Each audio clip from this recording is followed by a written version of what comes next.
ఇవాళ నేను చెప్పబోయే మ్యాటర్ వింటే మీ మైండ్ బ్లాక్ అవ్వడం గ్యారంటీ. అసలు మన ఇండియా ఏ రేంజ్లో ఈ డెవలప్మెంట్ జరుగుతుందో, మన దేశం ఎనర్జీ సెక్టర్లో అంటే మన కరెంట్ కానీ ఈ పెట్రోల్ లాంటి విషయాల్లో ప్రపంచాన్ని ఎలా శాసిస్తున్నాయో తెలిస్తే మీ రోమాలు నిక్కబొడుచుకుంటాయండి. ఒకసారి ఆలోచించండి, మన భూమిలో పెట్రోల్ దొరకదు, దానికి కావాల్సిన ముడి చమురు అంతకంటే దొరకదు. కానీ ఈరోజు ప్రపంచంలో పెట్రోలియం ప్రొడక్ట్స్ని వేరే దేశాలకు అమ్మి కోట్లు సంపాదిస్తున్న దేశాల్లో ఫస్ట్ ప్లేస్లో అమెరికా ఉంటే సెకండ్ ప్లేస్లో ఎవరున్నారు తెలుసండి? మన ఇండియానే అండి.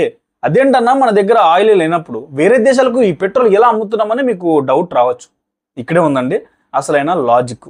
సో రాజస్థాన్లోని పచ్చిభద్ర అనే ఊర్లో ఒక వింత జరిగింది. ఆ కథ ఏంటో దెబ్బకు అమెరికా, చైనా లాంటి దేశాలకు ఎందుకు చెమటలు పడుతున్నాయి ఈ వీడియోలో పూసగుచ్చినట్టు చెబుతాను. ఈ ఎనర్జీ గేమ్ వల్ల ఫ్యూచర్లో మన దేశం రూపురేఖలు ఎలా మారబోతున్నాయో కూడా డీటెయిల్గా ఎక్స్ప్లెయిన్ చేస్తానండి. వీడియో మాత్రం ఎక్కడ స్కిప్ చేయకుండా ఎండ్ వరకు చూడండి, మస్తు కిక్ వస్తుంది. టాపిక్లోకి వెళ్లే ముందు ఒక చిన్న రిక్వెస్ట్ అండి. సో మన ఛానల్ ఇంకా సబ్స్క్రైబ్ చేసుకోకపోతే వెంటనే ఎర్ర బటన్ నొక్కండి, అలాగే ఆ లైక్ బటన్ కూడా గుద్దేయండి. ఈ వీడియో ఇంకొంతమందికి రీచ్ అవుతుంది కాబట్టి. ఇక సోద ఆపేసి డైరెక్ట్గా మ్యాటర్లోకి దిగిపోదాం. అసలు మ్యాటర్ ఏంటంటే, ఈరోజు ఇండియా ఎనర్జీ ఇండిపెండెన్స్ అంటే ఇంధనం విషయంలో మన కాళ్ళ మీద మనం నిలబడే ఒక దిశగా బ్రహ్మాండమైన అడుగు వేసింది. రాజస్థాన్లోని పచ్చిభద్ర అనే ప్రాంతంలో Hindustan petroleum Rajasthan refinery limited అనే ఒక భారీ రిఫైనరీని ఓపెన్ చేశారు. ఇది ఓపెన్ అయిన దెబ్బకు ప్రపంచంలో అమెరికా తర్వాత అత్యధికంగా పెట్రోలియం ప్రొడక్ట్స్ని ఎగుమతి చేసే దేశంగా మన ఇండియా రికార్డు కొట్టిందండి. ఇక్కడ మనం అమెరికాతో మనల్ని పోల్చుకుంటే ఒక విషయం అర్థం చేసుకోవాలి. అమెరికా ఎకానమీ సైజు మనకంటే దాదాపు 7 రెట్లు పెద్దది. వాళ్ళ ఖర్చులు, వాళ్ళ వాడకం అవన్నీ వేరే లెవెల్ అండి. ఎలాగంటే అమెరికా అనేది ఒక పెద్ద షాపింగ్ మాల్ లాంటిది అనుకుంటే, మనది ఇప్పుడిప్పుడే ఒక సూపర్ మార్కెట్ రేంజ్కి ఎదుగుతున్న ఒక దేశం కదండి. అయినా సరే పెట్రోలియం ఎక్స్పోర్ట్స్లో వాళ్ళ తర్వాత ప్లేస్లో మనం ఉన్నామంటే అది మామూలు విషయం కాదు కదండి. ఇక్కడే చాలా మందికి ఒక పెద్ద కన్ఫ్యూజన్ కూడా ఉంటుంది. భయ్యా, మనం అరేబియా దేశాల నుంచి తర్వాత రష్యా నుంచి లక్షల కోట్ల పెట్రోల్ కొంటున్నాం కదా, మళ్ళీ మనం వేరే వాళ్ళకి అమ్మడం ఏంటి అని. దీన్ని సింపుల్గా మన స్టైల్లో చెప్తాను, వినండి. మన పల్లెటూరులో రైతులు వడ్లు పండిస్తారు కదండి. ఆ వడ్లు మనం డైరెక్ట్గా తినలేము. రైస్ మిల్ వాడు ఏం చేస్తాడు, రైతుల దగ్గర తక్కువ రేటుకి ఆ ముడి వడ్లు కొని మిల్లులో వేసి పాలిష్ పట్టించి సూపర్గా మెరిసిపోయి ఒక సోనా మసూరి బియ్యం లాగా తయారు చేసి ప్యాకెట్లు కట్టి ఎక్కువ రేటుకి అమ్ముతాడు కదా. సేమ్ టు సేమ్ మన ఇండియా కూడా అదే చేస్తుందండి. మన దేశంలో ఆయిల్ బౌల్ లేవు కాబట్టి రష్యా, అరబ్ దేశాల దగ్గర దొరికే చెత్త ముడి చమురుని అంటే మిల్లు ఆడించని వడ్లు లాంటి దాన్ని మనం అతి తక్కువ రేటుకి కొంటున్నాం. దాన్ని మన దేశంలో తెచ్చి మన దగ్గర ఉన్న హైటెక్ రిఫైనరీస్ అంటే మన రైస్ మిల్లులో వేసి ప్యూర్ పెట్రోల్, డీజిల్, కిరోసిన్ ఒక జెట్ ఫ్యూయల్గా మార్చి ప్రపంచం మొత్తానికి ఎక్కువ రేటుకి అమ్ముతున్నాం. అది మన వాళ్ళ తెలివి. మనం ఒక పైసా డీజిల్ కానీ పెట్రోల్ కానీ వేరే దేశం నుంచి రెడీమేడ్గా కొనట్లేదండి. అంతా మన దగ్గరే ప్యూరిఫై అవుతుంది. ఇప్పుడు అసలు కథలోకి వద్దాం. ఈ పచ్చిభద్ర రిఫైనరీ గురించి ఎందుకు ఇంత రచ్చ జరుగుతోంది? రాజస్థాన్ మ్యాప్ చూస్తే అందులో బార్మర్ జిల్లాని విడగొట్టి కొత్తగా బలోత్రా అనే ఒక జిల్లాని ఏర్పాటు చేశారు. ఈ బలోత్రా దగ్గర ఉన్న ఊరి పేరు పచ్చిభద్ర అనమాట. ఒకప్పుడు ఇక్కడ ఏముండదు తెలుసండి, ఉప్పు కొఠారాలు. సముద్రం ఉప్పు ఎక్కువైపోయి ఈ ఎడారి ఉప్పు పండించే భూములు కాస్త పనికి రాకుండా పోయి వేల ఎకరాలు బంజరు భూమి అలా ఖాళీగా పడి ఉండదండి. సరిగ్గా అప్పుడే మన వాళ్ళకి ఒక ఐడియా వచ్చిందనమాట. ఏమని, ఈ పనికిరాని భూమిలో రిఫైనరీ పెడితే ఎలా ఉంటుంది అని. దీని వెనుక పెద్ద పాలిటిక్స్ కూడా జరిగాయంటండి.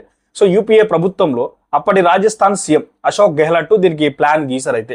అయితే ఇక్కడ ఆ తర్వాత బీజేపీ నుంచి వసుంధర రాజే గారు వచ్చి శంకుస్థాపన చేశారు. తర్వాత మళ్ళీ గెహ్లాట్ రావడం, ఆ తర్వాత కేంద్రంలో మోదీ సర్కార్ రావడం, ఇలా పొలిటికల్ గొడవల మధ్య ఈ ప్రాజెక్టు దాదాపు ఒక 15 ఏళ్ళు లేట్ అయింది. కానీ మొత్తానికి ఎన్నో అడ్డంకులు దాటుకొని ఇప్పుడు అది రెడీ అయిపోయిందండి. ఈ పచ్చిభద్ర రిఫైనరీ కెపాసిటీ ఎంతో తెలుసండి, సంవత్సరానికి 9 మిలియన్ టన్నులు. అంటే ఒక రేంజ్లో దేశానికి కావాల్సిన ఇంధనాన్ని ఇది సప్లై చేయబోతుంది.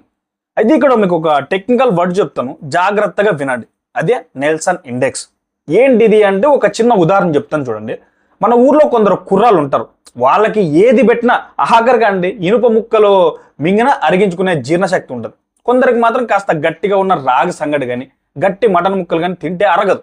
ఈ రిఫైనర్లు కూడా సేమ్ ఇలాంటి జీర్ణశక్తి ఉంటుంది అనమాట. దాన్ని కొలిచే కొలమానమే ఈ నెల్సన్ ఇండెక్స్ అంటారు. ప్రపంచంలో వెనుజులా లాంటి దేశాల నుంచి వచ్చే ముడి చమురు ఎలా ఉంటుందంటే థిక్గా ఉండే తారలాగా, గట్టిగా, నల్లగా, దరిద్రంగా ఉంటుంది. దాన్ని ప్యూర్ పెట్రోల్గా మార్చాలంటే చాలా హైటెక్ మిషన్స్ కావాలండి. సో ప్రపంచంలోనే అత్యంత శక్తివంతమైన రిఫైనరీ ఎక్కడుందో తెలుసా అండి? అమెరికాలో కాదండి, మన గుజరాత్లోని జామ్నగర్లో ఉంది. రిలయన్స్ వాళ్ళు నడిపే ఈ రిఫైనరీ నెల్సన్ ఇండెక్స్ 21.1. ఇది పక్క వరల్డ్ రికార్డ్ అండి. రష్యా వాళ్ళు కానీ వెనిజులా వాళ్ళు కానీ ఎంత చెత్త క్వాలిటీ ముడి చమురు పంపినా సరే మన జామ్నగర్ రిఫైనరీ దాన్ని ఈజీగా అరిగించేసుకుని ప్యూర్ పెట్రోల్ ఇస్తుందండి. ఇప్పుడు మ్యాటర్ ఏంటంటే ఈ కొత్తగా కట్టిన పచ్చిభద్ర రిఫైనరీ నెల్సన్ ఇండెక్స్ 17.7, అంటే ఇది ప్రపంచంలో నెంబర్ 2 పొజిషన్లో ఉందన్నమాట. చూసారా మన దెబ్బ. ఇక ఈ రిఫైనరీలో ఎలాంటి ముడి చమురు వేసినా సరే పిప్పి చేసి మంచి క్వాలిటీ పెట్రోల్ బయటకు తెస్తుంది. అమెరికా పరిస్థితి చూస్తే వాళ్ళకు నవ్వు వస్తుందండి. వాళ్ళ దగ్గర ఉన్న రిఫైనరీలో నెల్సన్ ఇండెక్స్ 10 కంటే తక్కువే. గట్టిగా చెప్పాలంటే గత 50 ఏళ్ళుగా అండి అమెరికాలో ఒక్క కొత్త రిఫైనరీ కూడా కట్టలేదు. వాళ్ళు కేవలం ఒకే ఒక రకమైన సింపుల్ ఆయిల్ని మాత్రమే శుద్ధి చేయగలరు. అదే చైనా అయితే వాళ్ళు పెట్రోల్ వాడకం తగ్గించి ఎక్కువగా ఎలక్ట్రిక్ వెహికల్స్ వైపు వెళ్ళిపోతా ఉన్నారు. అందుకే ఈ గ్యాప్లో ఇండియా వరల్డ్ మార్కెట్ని శాసిస్తోంది. గ్లోబల్ సప్లై చైన్లో మన స్థానం చాలా స్ట్రాంగ్ అవుతుంది. ఈ పచ్చిభద్ర రిఫైనరీ కట్టడం అంటే అంత ఈజీ ఏం కాలేదు భయ్య. ఇది బోర్డర్కి కేవలం 200 కిలోమీటర్ల దూరంలో ఉంది. సరే రిఫైనరీ కట్టేశారు, కానీ ముడి చమురు ఎలా వస్తుంది? గుజరాత్లోని ముంద్రా పోర్ట్ నుంచి ఇక్కడికి దాదాపు 415 కిలోమీటర్ల పొడవైన ఒక పైప్ లైన్ వేశారు. కొన్ని చమురు వచ్చేసింది. ఈ ప్రాసెస్ అంతా జరగడానికి లక్షల లీటర్ల నీళ్లు కావాలి కదా. ఎడారిలో నీళ్ళు ఎక్కడివి? అందుకే నాచనా అనే ప్రాంతం నుంచి దాదాపు 1000 కిలోమీటర్ల దూరం నుంచి ఈ నీళ్ల పైపును లాగారండి. అంటే మనం ఏ రేంజ్లో కష్టపడి ఇదంతా సెట్ చేసామో అర్థం చేసుకోండి. అసలు ఈ ఎడారి ప్రాంతంలో ఈ రేంజ్ ఇన్ఫ్రాస్ట్రక్చర్ క్రియేట్ చేయడం అంటే సామాన్య విషయం కాదండి. ఫ్లాట్గా ఉన్న భూమి దొరికింది ఇక్కడే కాబట్టి ఇంత రిస్క్ తీసుకున్నారు.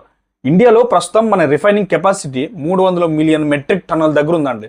కానీ మన ఇండియా జనాలు ఉంటారు కదండి, వాళ్ళు వాడేది కేవలం 230 నుంచి 240 మిలియన్ టన్నులు మాత్రమే. అంటే మిగిలిందంతా మనం వేరే దేశాలకు అమ్మి క్యాష్ చేసుకుంటున్నాం. ఇప్పటి వరకు మనం సంవత్సరానికి సుమారు 60 నుంచి 65 బిలియన్ డాలర్లు విలువైన పెట్రోలియం ప్రొడక్ట్స్ ని ఎగుమతి చేస్తా ఉన్నాం. ఇప్పుడు ఈ పచ్చిభద్ర ప్రాజెక్టుతో ఇంకో 10 నుంచి 15 బిలియన్ డాలర్లు ఎక్స్ట్రా వచ్చి పడతాయి. అతి త్వరలోనే కేవలం పెట్రోలియం ఎగుమతుల ద్వారానే అండి ఇండియా 100 బిలియన్ డాలర్ల మార్క్ ని క్రాస్ చేయబోతుంది. ఇది 100% నిజం. సో పీయూష్ గోయల్ గారు చెప్పినట్లు మనం ఓవరాల్ ఎగుమతులు టార్గెట్ అనేదండి $1 ట్రిలియన్ ఉంటే ఆ లక్ష్యాన్ని చేయడానికి ఈ రిఫైనరీ చాలా బాగా హెల్ప్ అవుతుందని చెప్పొచ్చండి. చూడండి భయ్య, ఈ రిఫైనరీ వల్ల లాభం కేవలం ఈ పెట్రోల్ డీజిల్ అమ్మడం మాత్రమే కాదు, దీని చుట్టూ ఒక పెద్ద ఎకానమీ సిస్టమ్ తయారవుతుందండి. దీన్నే పెట్రోకెమికల్ హబ్ అంటారు. అంటే ఏంటో తెలుసండి, మనం వాడే ఈ ప్లాస్టిక్ వస్తువులు, బట్టలు, వాటికి వాడే సింథటిక్ ఫైబర్, పెయింట్లు, మందులు, వీటన్నిటికీ ముడి సరుకు ఈ పెట్రోకెమికల్సే. అంటే ఈ రిఫైనరీ పెట్టిన ఊరు చుట్టుపక్కల వందలాది చిన్న చిన్న ఫ్యాక్టరీలు వస్తాయండి. దానివల్ల వేలాది మంది లోకల్ కుర్రాలకు ఉద్యోగాలు వస్తాయి. ఒకసారి ఊహించుకోండి, ఒకప్పుడు ఉప్పు నీళ్లతో ఇబ్బంది పడిన ఎడారి ప్రాంతం ఇప్పుడు ఇండియానే కాదు ఆసియా ఖండానికి ఒక ఎనర్జీ పవర్ హౌస్ లాగా మారిపోయిందండి. అమెరికాలో రిఫైనరీలు ఎందుకు పెరగట్లేదు తెలుసండి? వాళ్ళకున్న పర్యావరణ చట్టాలు అలా ఉన్నాయండి. ఆ దేశంలో ఎవరు కొత్త ప్రాజెక్టులు స్టార్ట్ చేయడానికి ముందుకు రారు. కానీ మన దగ్గర ఇలాంటి ప్రాజెక్టుల వల్ల దేశం వృద్ధి రేటు ఎలా పెరుగుతుందో ప్రభుత్వం ముందే ప్లాన్ గీసేస్తుంది. ఇక్కడతో అయిపోలేదండి కథ. ఫ్యూచర్ అంతా ఎలక్ట్రిక్ వెహికల్స్దే కదా హవా. మరి ఫ్యూచర్లో పెట్రోల్కి డిమాండ్ తగ్గితే మన పరిస్థితి ఏంటి? ఇక్కడే ఇండియా ఒక మాస్టర్ స్ట్రోక్ వేసింది. మనం కేవలం పెట్రోల్ మీద ఆధారపడలేదండి, ఫ్యూచర్ కోసం ఒక గ్రీన్ హైడ్రోజన్ బ్రహ్మాస్త్రాన్ని రెడీ చేశాం. ఇది వింటే మీరు షాక్ అవుతారు. మన దేశంలో మొదటిసారిగా థోరియంతో నడిచే fast breeder test reactor success అయిందనమాట. సో యురేనియం 233తో పాటు థోరియం కలిపి మాల్టెన్ సాల్ట్ రియాక్టర్ ద్వారా ప్రాసెస్ చేసి అనంతమైన శక్తిని ప్రొడ్యూస్ చేస్తున్నామండి. ఇది ఎలాగో సింపుల్గా చెప్తాను వినండి. మజ్జిగని చిలికి వెన్న తీసినట్లు నీటి నుంచి కరెంటు వాడి హైడ్రోజన్ని ఆక్సిజన్ని విడిదిస్తారు. ఆ నీటిని స్ప్లిట్ చేసి హైడ్రోజన్ని తీసి దాన్ని ఇంధనంగా వాడతారు అనమాట. దీన్నే గ్రీన్ హైడ్రోజన్ అంటారు. ఇది చాలా చౌకైన ఫ్యూయల్ అండి. కానీ ఇక్కడ ఇండియా ఏం చేసిందంటే ప్రపంచంలోని తొలిసారిగా న్యూక్లియర్ హీట్ అంటే అణుశక్తి వల్ల వచ్చే వేడిని ఉపయోగించి కాపర్ క్లోరైడ్ సాయంతో డైరెక్ట్ గా గ్రీన్ హైడ్రోజన్ ని తయారు చేసే పైలట్ ప్రాజెక్ట్ ని ఇక్కడ సక్సెస్ చేసింది అనమాట. అంటే పర్యావరణానికి ఎలాంటి హాని చేయకుండా చాలా తక్కువ ఖర్చుతో నీటి నుంచి ఫ్యూయల్ ని తయారు చేసే టెక్నాలజీ ఇప్పుడు మన చేతుల్లో ఉందండి. ఇలాంటి టెక్నాలజీ 1 కాదు 2 కాదు ఏకంగా 3 మనం సొంతంగా డెవలప్ చేసాం. ఇదేదో రేపటి కల కాదండి, ఇప్పుడు ట్రయల్స్ సక్సెస్ కూడా అయ్యాయండి. అంటే రాబోయే 5 ఏళ్లలో లేదా 4 ఏళ్లలో మన పాత పెట్రోల్ బంకుల స్థానంలో హైడ్రోజన్ ఫిల్లింగ్ స్టేషన్లు రావచ్చు. సో అప్పుడు మనం పెట్రోల్ కోసం వేరే దేశాలకు వేల కోట్ల రూపాయలు ఎందుకు పంపడం చెప్పండి? ఆ డబ్బుతో మన దేశంలో హాస్పిటల్లు, రోడ్లు, స్కూల్ ఇవన్నీ కట్టుకోవచ్చు కదండి. అసలు విషయం ఏంటంటే ఎనర్జీ సెల్ఫ్ రిలయన్స్ అనేది కేవలం ఫ్యూయల్ గురించి మాత్రమే కాదు, మన ఆర్థిక స్వేచ్ఛ గురించి అండి. సో ఇదే అండి అసలు మ్యాటర్. కేవలం ఆయిల్ ఉంటే తోపులు అనుకునే దేశాలకు ఆయిల్ లేకుండానే బుర్ర పెట్టి ఎనర్జీ సెక్టర్లో ఏకంగా ఒక సామ్రాజ్యాన్ని నిర్మిస్తుంది మన ఇండియా. ఎనర్జీ ఇండిపెండెన్స్ దిశగా భారతదేశం ఈ భారీ అడుగు చూస్తుంటే నిజంగా గర్వంగా అనిపిస్తుంది కదా. ఈ రకంగా చూసుకుంటే ఫ్యూచర్లో ఎనర్జీ కోసం మనం ఏ దేశం దయాదాక్షిణ్యాల మీద ఆధారపడాల్సిన అవసరమే రాదండి. సో మరి ఈ వీడియోలో ఇచ్చిన ఇన్ఫర్మేషన్ మీకు ఎలా అనిపించింది? ఇండియా చేస్తున్న ఈ ఎనర్జీ రెవల్యూషన్ గురించి మీరేమనుకున్నారో కింద కామెంట్స్లో దద్దరిల్లి చేయండి. సో వీడియో నచ్చితే ఒక లైక్ వేసుకోండి. మీ ఫ్రెండ్స్కి వాట్సాప్ గ్రూప్లో ఖచ్చితంగా షేర్ చేయండి. ఇలాంటి అదిరిపోయే కంటెంట్ కోసం మన ఛానల్ని సబ్స్క్రైబ్ చేయడం మాత్రం మర్చిపోకండి. మళ్ళీ ఇంకో ఇంట్రెస్టింగ్ వీడియోతో కలుద్దాం. జై హింద్, జై భారత్, వందే మాతరం.